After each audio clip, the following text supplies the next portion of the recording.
ọ̀rọ̀ àwọn àgbà ló ti sọ wípé ọmọ tó bá ṣiṣẹ́ déédéé ní láti ní àsìkò ìgbádùn pẹ̀lú ló ti jẹyọ ní pápá ìṣeré ilé ẹ̀kọ́ girama St Anthony Grammar School Ìṣúré ní Ìjẹ̀bú-Òmùṣin ìpínlẹ̀ Ògùn níbi tí wọ́n ti ń ṣe ayẹyẹ ìdíje eré ìdárayá ojúlé-sójúlé àti ayẹyẹ ìdásílẹ̀ ilé ẹ̀kọ́ ọ̀hún 70 ọdún irú ẹ̀. Ayẹyẹ náà pè papọ̀ àwọn tó ti kẹ́kọ̀ọ́ jáde ní ilé ẹ̀kọ́ náà, ọ̀rẹ́ àti àwọn olùbániyọ̀ láti jọ ṣàjọyọ̀ náà. Akọ̀ròyìn wa Fatima Hasan ló jábọ̀ ìròyìn náà. Ẹ gbọ́ àtúpalẹ̀ ìròyìn náà síwájú sí i láti ẹnu Kabiro Abdul-Jalil.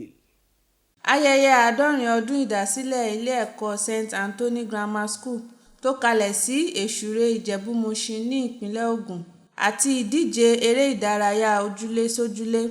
Ayẹyẹ alágbàyanu tó jẹ́ mérìíìírí léyìí tí àwọn akẹ́kọ̀ọ́ yege ilé ẹ̀kọ́ ọ̀hún, àwọn òbí, àwọn olùkọ́ àti àwọn olólùfẹ́ eré ìdárayá péjú sí.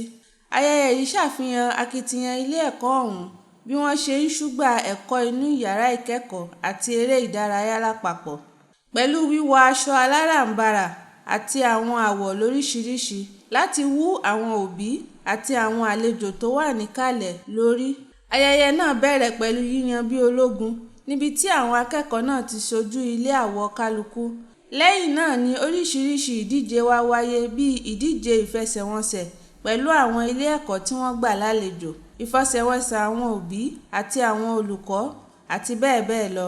Tayọ̀ tìdùnnú ni àwọn akẹ́kọ̀ọ́ náà fi ṣàfihàn oríṣiríṣi àrà fún àwọn àlejò tó wà níkàlẹ̀, léyìí tí wọ́n jẹ́ ká mọ rírì ìfọwọ́sowọ́pọ̀, ìjẹ́ olóòótọ́, àwọn ẹ̀kọ́ tí wọ́n ti gbà láti ọ̀dọ̀ àwọn olùkọ́ wọn àti pàtàkì gbígbáradì.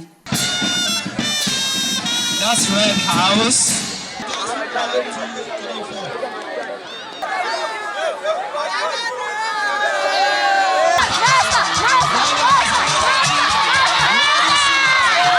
Ṣáájú nínú ọ̀rọ̀ ọ̀gá ilé ẹ̀kọ́ náà, ó tẹnumọ́ ipa pàtàkì tí eré ìdárayá ń kó nínú ìdàgbàsókè ọpọlọ àwọn akẹ́kọ̀ọ́ náà. Ìdíje náà jẹ́ èyí tó farakínra tí àwọn àmì wọn ò sì jìnnà síra, ṣùgbọ́n nígbẹ̀yìn, ilé aláwọ̀ pọ́pù ló gbégbá orókè tí ilé aláwọ̀ rẹ́súrẹ́sú, ilé aláwọ̀ ewé, ilé aláwọ̀ sánmọ̀ àti ilé aláwọ̀ pupa sì tẹ̀lé, níbi tí wọ́n ti fi ife àti ẹ̀bùn dá àwọn tó jáwé olúborí lọ́lá pẹ̀lú ìgbóríyìn àti ìkansára sí.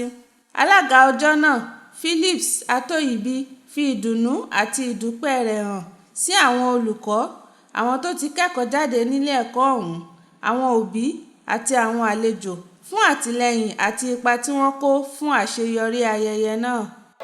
Eré ìdíje ó ṣe pàtàkì nínú ẹ̀kọ́ torí pé ẹlòmíì ibi tí ó ti máa ṣoríire nìyẹn.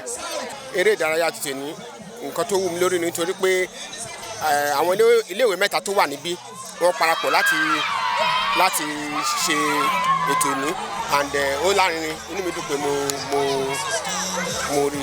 Láti iléeṣẹ́ NTA Ìjẹ̀bú Òde, Kabiro Abdul-Jalil ló ń ṣe àtúpalẹ̀ ìròyìn.